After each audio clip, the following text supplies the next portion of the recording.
இது அவங்க எடுத்துன்னு போய் பலி கொடுத்திருந்து சாதாரணமா வந்திருந்தா இந்த பிரச்சனை தொடங்கியிருக்காது.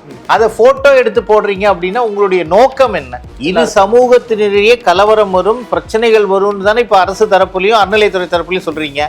அப்ப இரண்டு பேருக்கும் நீங்க அதே போதனையை செய்யணுமா வேண்டாமா? அப்ப நான் கேட்கிறேன், உங்களுக்கு தீர்ப்பு தான் பிரச்சனையா? சனாதனவாதின்றத அவர் பல மேடைகள்ல பேசியிருக்காரு. உண்மைதான் சார். அவரு நீதிபதியா பேசலையாங்க, அங்க என்னவா பேசியிருக்காரு? அங்க சுவாமிநாதனா பேசியிருக்காரு. அந்த சமூகத்தை சார்ந்தவர். அது அவருக்கு அந்த உரிமை இருக்குல்ல. வாதத்துக்கே நம்ம கேட்போம். இப்ப இவங்க என்ன தொல்லியல் துறையில என்ன சொல்றாங்க? சமணர்கள் இதே நீங்க முதல்ல கொடுக்கல, இப்ப கொடுத்துட்டாங்க, அடுத்து நகரலாம். அதுதான் சார், நீங்க கொடுத்துருக்கீங்க, அடுத்து நாங்க கொடுப்போம். ஆதாரம் நிச்சயமாக கொடுக்கப்படும். எப்ப அரசியல் ஆன்மீகத்தின் மூலமாக வளர்ந்து கூடாதுன்னு சொல்லி தானே திராவிட அரசு இப்ப இன்னைக்கு தடை பண்ணிட்டு இருக்காங்க. இல்லன்னா நீங்க ஏங்க பயப்படுறீங்க? அவன் சாமி கும்பிட தானே போறான், நீங்க அதுல போய் அரசியலை கலக்குறீங்க. அப்ப சிறுபான்மையினர் வாக்க வாங்குறதுக்காகத்தான் நீங்க இந்த ஸ்டண்ட் அடிச்சீங்க. இதே மாதிரிதான் திருப்பரங்குன்றம் நடந்தது.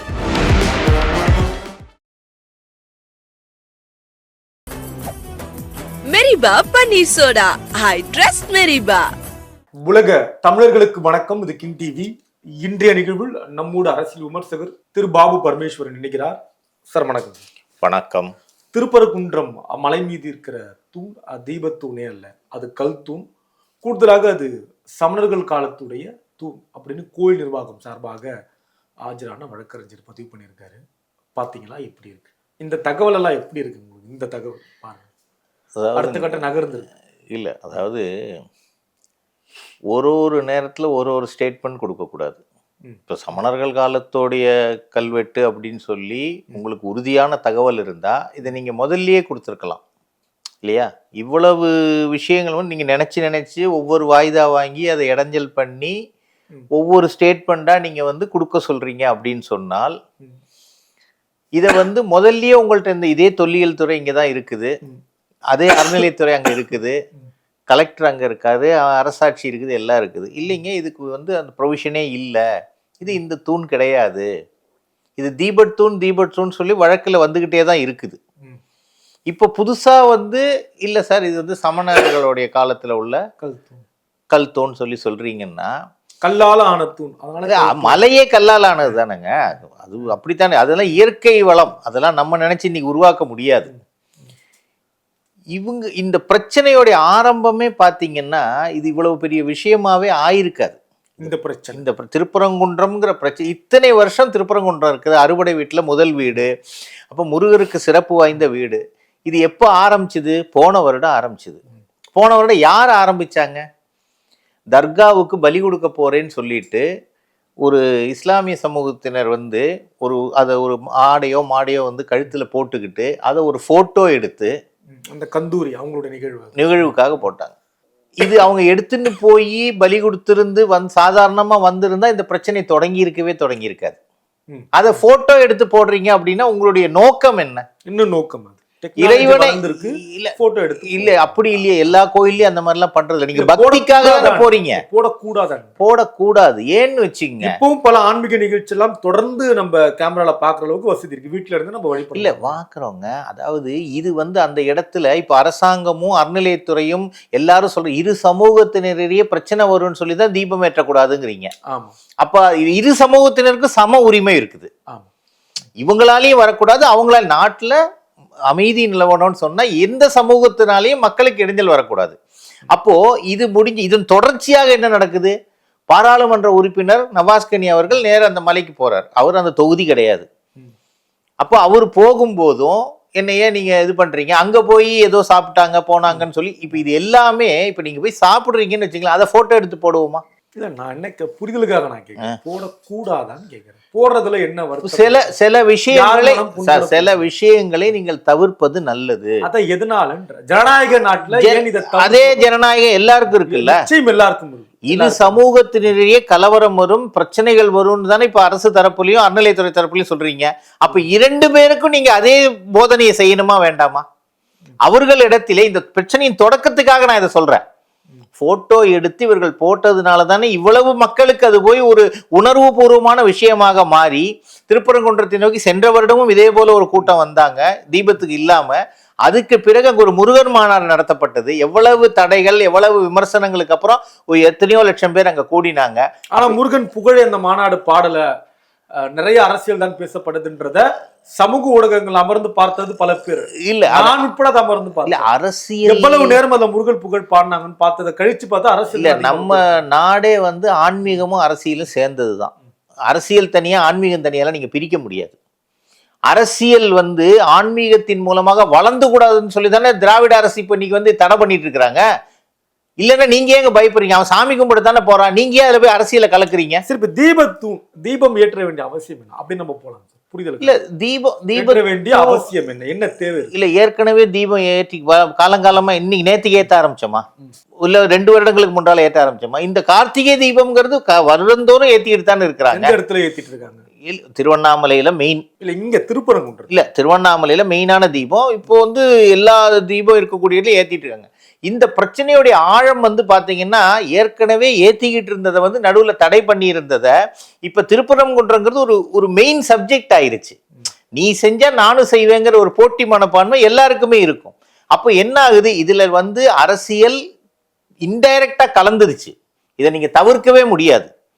இந்துக்களுடைய உணர்வுகளோட போய் நீங்க விளையாடும் போது, இஸ்லாமியர்கள் உணர்வோ கிறிஸ்துவர்களுடைய உணர்வோட விளையாடினா இந்த அரசு வந்து உடனே அரணாக போய் நிற்கிறது. இந்துக்களுடைய உணர்வுகளோட போய் விளையாடும் போது அவர்களுக்கு எதிராகத்தான் போய் நிற்கிறார்கள். ஒண்ணும் இல்லை. இப்ப நேத்து ஒரு உதாரணம் சொல்றேன். தமிழக முதல்வர் வந்து மார்ச் 3ஆம் தேதி 25ஆம் ஆண்டு மார்ச் 3ஆம் தேதி நங்கநல்லூர் பகுதியில் ஹஜ் இல்லம் அமைக்க போறேன்னு சொல்லியிருந்தாரு. ஒரு அனௌன்ஸ்மெண்ட் போட்டிருந்தாங்க. மார்ச் 3, சரியாக நான் சொல்கிறேன். மார்ச் 6ஆம் தேதி என்னுடைய சார்பாக தமிழக முதல்வருக்கு ஒரு வேண்டுகோள் வச்சேன், ஒரு கடிதம் மூலமாக. ஐயா, அது வந்து இந்துக்கள் வாழக்கூடிய பகுதி, நிறைய கோயில்கள் இருக்கக்கூடிய பகுதி, அங்கே வந்து ஒரு அசைவ கடை கூட கிடையாது இன்னைக்கு வரைக்கும், ப்ரூவன் ரெக்கார்டு. தயவு செஞ்சு அந்த இடத்தை நங்கநல்லூரில் இருந்து மாற்றி வேறு இடத்தில் வைங்கன்னு சொல்லி சொன்னேன். எங்க சார் தர்க ரீதியா பொருந்தவில்லை லாஜிக்கா? இந்துக்கள் வாழ்ற பகுதிக்கும் அசைவத்துக்கும் என்ன சம்பந்தம்? இல்லைங்க, அந்த குறிப்பிட்ட பகுதியை நான் சொல்றேன். எதனால? ஏன் அந்த இடத்துல வந்து அசைவம் சாப்பிடக்கூடியவர்களே இல்லை. இது யார் அவங்க? சாப்பிடாதவங்கன்னா யார் அவங்க? இல்ல, மற்ற, அதாவது சமூகத்திலேயே அந்த குறிப்பிட்ட சில பகுதிகளில் வந்து இப்ப ஒரு அக்ரகாரம்னு எடுத்துக்கிட்டீங்கன்னு வச்சுங்களேன், அங்க அசைவம் சாப்பிடுறவர்கள் இருக்க மாட்டாங்க. அத மாதிரியான ஒரு கட்டமைப்பு நங்கநல்லூர்ல இருக்குது. அக்ரகாரம் இருக்க பகுதி அத மாதிரியான, அதாவது குறிப்பிட்ட சமூகமான பிராமண சமூகம் அதிக அளவிலே அங்க வசிக்கிறார்கள். பிராமண சமூகம் இருக்கு, அங்க வசிக்கிறார்கள். அப்போ மத்தவங்களும் என்ன பண்றாங்கன்னா, இவர்களை நாம் தொந்தரவு பண்ண வேண்டாங்களா, அங்க அசைவ கடையே கிடையாது, நீங்க போய் ஆராய்ச்சி கூட பண்ணிக்கலாம். சேலஞ்சாவே சொல்றோம். அப்போ அந்த இடத்துல நங்கநல்லூர்ல நாங்க வந்து ஹஜ்ஜி இல்லம் கட்டுவதற்கு அரசாங்கம் இடம் ஒதுக்கி அதுக்கு நிதி ஒதுக்குறோம்னு சொல்லியிருந்தாங்க. அதுக்கு நான் என்ன கேட்டிருந்தேன்னா, நீங்கள் சொல்லுவது வந்து ஏர்போர்ட்டுக்கு பக்கத்துல ஹஜ்ஜி இல்லம் அமையணும் அவங்களுடைய பயணத்துக்காகன்னு சொல்றீங்க. நிச்சயமாக நாங்க வரவேற்கிறோம், அது மண்ணடியிலயோ அங்கேயோ இருக்க விஷயம். ஆனால் அதை நீங்க வந்து மற்றொரு இடத்துக்கு மாற்றி கொடுக்கலாம். அதாவது பல்லாவரம் பகுதியில் இஸ்லாமியர்கள் அதிகம் பேர் இருக்கிறாங்க அந்த பகுதி. ஏன்னா இது இந்த நங்கநல்லூர் நினைக்கிறாங்க இஸ்லாமியர்கள் அதிகமா இருக்க ஒரு பகுதி, நீங்க சொல்ற மாதிரி பிராமண இந்துக்கள் அதிகமா இருக்க பகுதின்றதை விட பிராமண இந்துக்கள் இருக்கிற இடத்துல இஸ்லாமியர்கள் இருப்பதுன்னு ஒரு சமூக நல்லிணக்கமா இருக்கும். சமூக நல்லிணக்கம், சமூக நல்லிணக்கம், 2 சமூகமும் ஒன்றாக இருக்காங்க. எப்படி இருக்க முடியும்? இஸ்லாமியர்கள் இருக்கும் பகுதியில எந்த இந்துக்களுக்காவது நீங்கள் இடம் ஒதுக்கி பார்த்திருக்கீங்களா? வீடு வாடகை கொடுக்கிறாங்களா? இடம் விற்பனைக்கு உண்டா? இருக்கு சார், கிடையாது. எந்த இடத்திலும் கிடையாது. எங்களால் 100% இடத்துல பல இடங்கள்ல சார், நீங்க சென்னையில அபார்ட்மெண்ட் சிஸ்டம் இல்ல, அபார்ட்மெண்ட் சிஸ்டத்தை நான் சொல்லல. பொதுவாகவே கிராமங்கள்ல இப்ப எங்களுடைய பகுதியெல்லாம் பாத்தீங்கன்னா இஸ்லாமியர்கள் பகுதியில இந்துக்களுக்கு வீடு கிடையாது. யார் தரமாட்டேன்றான்? இஸ்லாமியர்கள் தரமாட்டார்கள். அப்படி சொல்றாங்க. நிச்சயமாக அது வந்து ஒரு அவங்களே பேசிக்குவாங்க, நீ வாங்காத, அவங்கள வாங்க விடாத, நீயே வாங்கிக்கன்னு சொல்லி நிறைய இடங்கள்ல நடந்துகிட்டு இருக்கு. அதே மாதிரி இந்துக்கள் சொல்றாங்களா? இந்துக்கள் சொல்வது இல்லை. அவங்க இஸ்லாமியர் எல்லாரையும், இஸ்லாமியர் கிறிஸ்துவர்கள், அவங்களுக்கு அந்த பாகுபாடே கிடையாது. எல்லாரோடையும் ஒன்னாதான் இருக்கிறோம். இந்துக்கள் அதை விரும்புறாங்க. நிச்சயமாக. இதையும் அப்படியே விரும்பலாமே? எங்க விரும்பலையே. நீங்க இது வந்து அவங்க சார், நீங்க ஒரு கருத்து கேட்பு கூட்டம் நடத்துனீங்களா? நீங்க இன்னும் நடத்தல. ஏன் நடத்தணும்ல சார்? உங்களுக்கு எதிர்ப்பு இருக்கா இல்லையாங்கிறது நீங்க எப்படி? இது எதுக்காகன்னா, இந்த உதாரணத்துக்கு சொல்ல வந்தேன். அப்போ ஒரு இஸ்லாமிய சமூகத்தை சார்ந்தவர்களுக்கு உண்டான ஹஜ்ஜி பயணத்துக்கு உண்டான ஒரு கட்டிடம் அங்கே கட்டும் போது அங்கே வந்து தங்குவதற்கு உணவு வசதி செய்ய வேண்டும். நிச்சயமா செய்யணும். அவர்கள் தொழுவதற்கு வசதி செய்ய வேண்டும். ஸோ அவர்களுடைய கலாச்சாரங்கள் பண்பாடுகளை போற்றி காணுவதற்கு அதுக்கு உண்டான அனைத்து ஏற்பாடுகள். 2வது, நீங்க ஹஜ்ஜி இல்லம்ங்கிறது வருடத்துக்கு 2.5 மாதங்கள் மட்டும்தான் அந்த பயணம். பாக்கி 9.5 மாதம் நீங்க என்ன பண்ண போறீங்க? 400 படுக்கைகள் கொண்ட டார்மெட்ரியா வைக்கிறீங்க.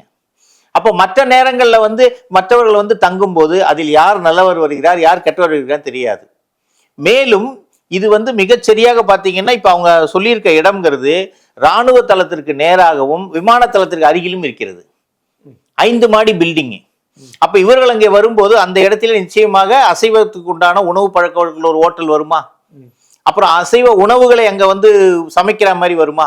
இவர்கள் தொழும்போது மற்ற கோயில்களிலே பாட்டு போடும்போது பிரச்சனை வருமா? அதுல என்ன சார் பிரச்சனை வருதுங்க. இந்த மாதிரி வந்திருக்கு. அதாவது எங்கயாவது இஸ்லாமிய சார் நாங்கள் சுப்ரபாதம் போடும்போது நாங்க பாங்கு ஊதும் போது டிஸ்டர்ப் ஆகுதுன்னு சொல்லி நிறைய இடங்கள்ல பிரச்சனைகள் நடக்குதா? தமிழ் நடந்து கொண்டிருக்கிறது. நடந்து இருக்குது. எங்கயாவது சிக்கலா மாறி இருக்காது? சிக்கல் இல்லாத அளவிலே இந்துக்கள் விட்டு கொடுத்து போயிருக்கிறார்கள். ரொம்ப பெருந்தன்மையோட. பெருந்தன்மை இல்ல, அதாவது நம்மளோடு இத்தனை வருடங்கள் பழகி விட்டார்கள் நட்பு ரீதியில.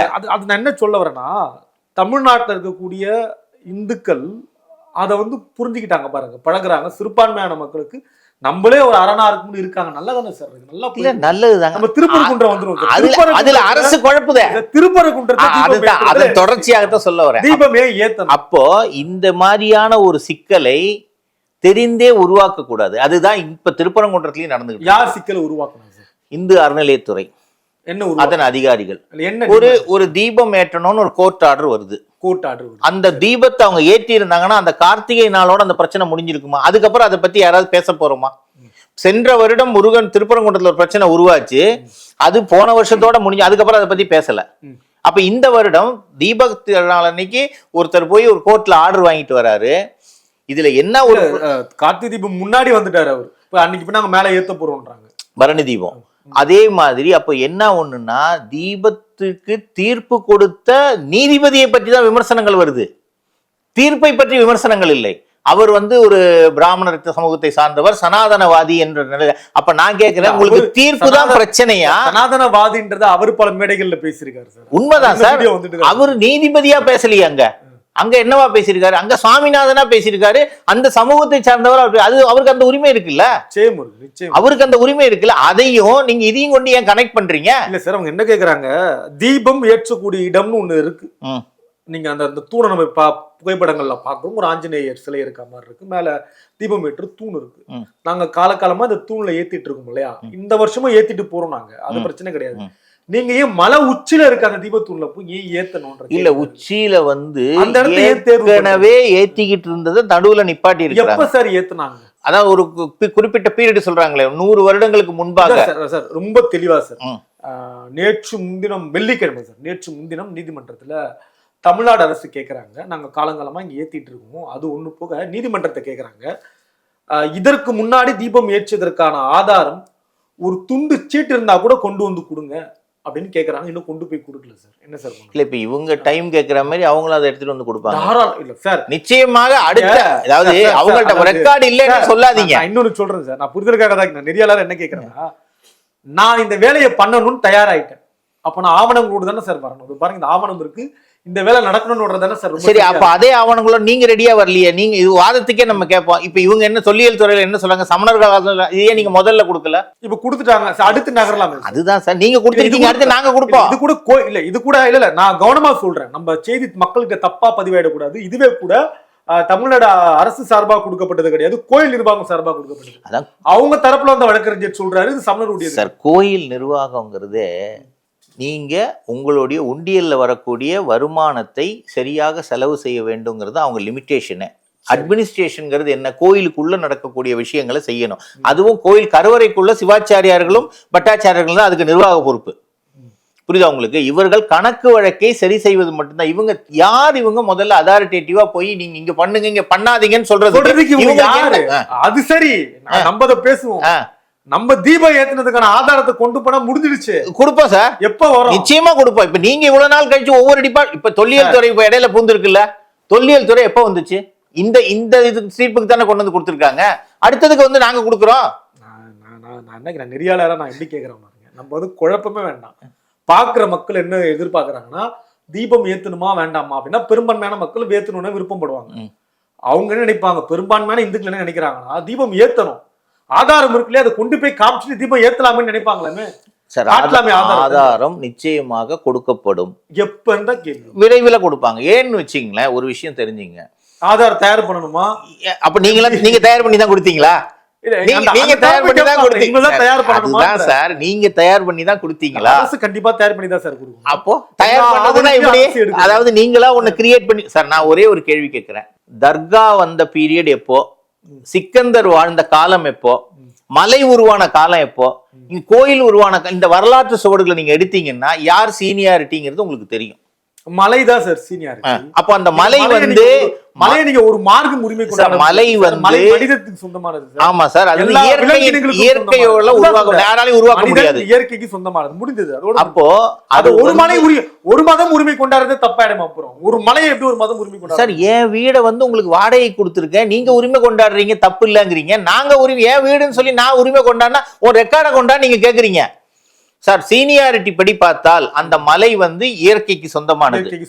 ஓகேயா? இயற்கைக்கு வந்து நம்ம மனிதர் கட்டுப்பட்ட மாதிரி அரசாங்கமும் வந்து இயற்கையா வந்துட்டு அதுக்கப்புறம் நம்ம மக்களாட்சிக்காக கொண்டு வந்திருக்கிறோம். அரசாட்சி அந்த இடம் வந்து சிறு கந்தர் மலைன்னு சொல்லிட்டு ஒரு பேச்சுவார்த்தை நடந்துகிட்டு இருக்குது. அதை சிக்கந்தர் மலைன்னு சொல்லிட்டு வெள்ளைக்காரன் தான் உச்சரிச்சிருக்கணும். ஏன்னா அவனுக்கு ப்ரொனவுன்சியேஷன் சரியா வராது. அதை புடிச்சுன்னு தொங்கிட்டு இருக்கிறாங்க. வாதத்துக்கு எடுத்துக்கலாமா சார்? அவங்க ஒரு நிமிஷம் இன்னொன்னு சொல்லுவாங்க சார். தர்கா வந்த சிக்கந்தர் மலையின் உச்சரிப்பு வெள்ளைக்காரன் அப்படின்னா ஹிந்துன்ற உச்சரிப்பு வெள்ளைக்காரன் தான் சார். வில்லியம் ஜோன் கொடுத்த பேருன்னு சொல்லிட்டு போயிடுவாங்க சார். நம்ம சிக்கல்ல சார் நம்ம இந்துஸ்தான் தான் நம்மளுடைய தேசமே. இந்துன்னு சொல்றதுல ஒன்று பாரம்பரியம் இருக்குது, புரியுதா உங்களுக்கு? இந்துஸ்தான் தான் நம்ம தேசமே.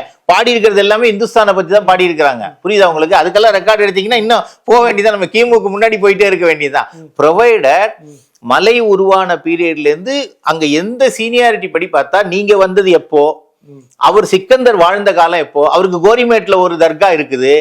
பொதுவாவே தர்கால வந்து இது நடத்த மாட்டாங்க, தொழுகை நடத்த மாட்டாங்க. ஆமா, தர்காவை ஒத்துக்கொள்ளாத எத்தனையோ இஸ்லாமியர்கள் இருக்கிறாங்க தெரியுமா? தர்காவுக்கு போகாதவங்க இருக்கிறாங்க. அவர்களுக்குள்ளேயே உள்ள பிரிவு இது. சைவத்தை ஏற்றுக்கொள்ளாத வைணவம்லாம் நம்ம பார்த்திருக்கோம். அதுதான் சொல்றோமே. உங்களுக்கு தேவையானவங்களுக்கு வடகலை தென்கலை சிக்கல், உங்களுக்கு தேவையானவங்களுக்கு சார் வடகலை தென்கலை சிக்கலே இல்ல. ராமானுஜர் வந்து யாரெல்லாம் வைணவர்களாக மாத்தினார்களோ அதுதான் வடகலை தென்கலை டிஃபரன்ஸ். சரி, அதெல்லாம் ஒண்ணும் குழப்பமே கிடையாது, புரியுதா உங்களுக்கு? நம்ம வீடியோல பார்த்தோம் சார், ரொம்ப கண்ணாபுண்ணான்னு சண்டை போட்டுக்கிட்டாங்களே சார். சார் அந்த வீடியோ கூட இருக்கு சார். இருக்கட்டும் சார், எங்களுக்குள்ள நாங்க சண்டை போட்டுக்கிறோம், நீங்க ஏன் வர்றீங்க? வீடியோல காது கொடுத்து கேட்க முடியும். ஆமா, வேற எங்கேயுமே சண்டை நடக்கலையா? எந்த மதத்துலயும் சண்டை நடக்கலையா? இதுல வெளியே வந்திருக்கு, இதுல வெளியே அதை நீங்க எடுத்து எக்ஸ்போஸ் பண்றீங்க. சரி, இப்ப நான் மறுபடியும் கேக்குறேன், ஆதாரம் எங்க? அவ்வளவுதான் சார். அது எப்ப நம்ம கொடுக்க போறோம்? விரைவில் கொடுப்போம். அடுத்து தமிழக அரசு என்ன பண்ணுவாங்கன்னு நினைக்கிறீங்க? தமிழக அரசு எலெக்ஷனுக்கு வரைக்கும் இதுதான் இப்ப நான் சொல்ல வந்தது. அதுதான் எதற்காக இந்த அஜிலம்னா, மார்ச்ல தொடங்கின வேலை அப்படியே கிடப்பில் போடப்பட்டது. மார்ச் 3ஆம் தேதி அறிவிப்பு, மார்ச் 6ஆம் தேதி என்னுடைய கடிதம், அதன் பிறகு வேலைகள் தொடங்கி ப்ளூ பிரிண்ட் வரைக்கும் போட்டாங்க. அது அப்படியே கிடப்புல போட்டாங்க. இந்த ஆண்டு சொல்றீங்க? இந்த ஆண்டு நடந்த விஷயம். உருது எங்கிட்ட எல்லாத்துக்கும் இது இருக்குது. சரி, நேற்று அவருடைய அறிவிப்பு. ஆமா, நேற்று அறிவிப்பு வந்திருக்கு. இன்றைக்கு அடிக்கல் நாட்டுகிறார். எதை நோக்கி இது? ஏன் அப்ப நீங்க அப்ப மார்ச் 3ல நீங்க சொன்னீங்க இல்லையா, மார்ச் 6லயே நீங்க அதை பண்ணிட்டு போயிருக்கலாமே. இல்லன்னா அந்த ஒரு மாசம் விட்டுட்டு பண்ணிருக்கலாமே. நம்ம எப்படி சார் அரசாங்கத்துக்கு? சார் அரசாங்கம் நான் சொல்லல, சார் நான் சொல்லல, அவங்க அரசு கொடுத்த ஸ்டேட்மெண்ட் தான். உடனே தொடங்குறோம், ப்ளூ பிரிண்ட் வரைக்கும் நீங்க போட்டாச்சு. தயார் பண்ணணும்ல, வேலை நடக்கும். எலெக்ஷன் வர்ற வரைக்கும் வெயிட் பண்ணுவீங்க. எலெக்ஷன் வர்ற வரைக்கும். அப்ப சிறுபான்மையினர் வாக்க வாங்குறதுக்காகத்தான் நீங்க இந்த ஸ்டண்ட் அடிச்சீங்க. இதே மாதிரிதான் திருப்பரங்குன்றம் நடந்துட்டு இருக்கு. அப்படிதான் அரசு பண்றாங்க. இந்த ஆளுகின்ற திராவிட அரசு இதுதான் பண்றாங்க. நான் இறுதி கேள்வி புரிதலுக்காக கேட்கிறேன். இந்த திருப்பரங்குன்றத்துடைய இந்த விஷயத்தை அரசு சிக்கலாக மாற்றுவதற்கான நோக்கம் என்ன சார்? எதற்காக? இது சிறுபான்மையினர் வாக்கு. அது ஒண்ணுதான். சரி, வேற எதுவுமே கிடையாது. இது அரசுக்கு என்ன பாதிப்பு ஏற்படுத்தும் நினைக்கிறீங்க? தேர்தல்ல நிச்சயமாக தெரியும். சிறுபான்மையினர் மட்டும் போதும் நீங்களே, அப்ப பெரும்பான்மையினர் இந்துக்களுடைய ஓட்டு உங்களுக்கு வேண்டாம்ல? பெரும்பான்மையினர் இந்துக்களுடைய ஓட்டு உங்களுக்கு வேண்டாங்கிறத நீங்க முடிவு பண்ணிட்டீங்க. அப்படிதான் அரசு முடிவு பண்ணி நடந்துகிட்டு இருக்குது. சரி, எனவே பெரும்பான்மை இந்துக்கள் வாக்களிக்க மாட்டாங்க நிச்சயமாக. அதோடைய ரிசல்ட் வந்து 2026ல தெரியும். உறுதியாக இல்ல, நீங்க எழுதி வச்சுக்கலாம். நிச்சயமா மீண்டும் திமுக ஆட்சி வராது. எந்த ஆட்சி வரும்னு நினைக்கிறீங்க சார்? ஒண்ணே ஒண்ணு, திமுக ஆட்சி வராதுன்னு நான் சொல்லிட்டேன். மாற்று என்ன சார்? மாற்று மக்கள் மனதில் இருக்குது. எதிர்பார்க்கலாம். இந்து விரோதம் இல்லாத ஆட்சி அமையும். நன்றி, வணக்கம். Meriba Paneer Soda. I trust Meriba.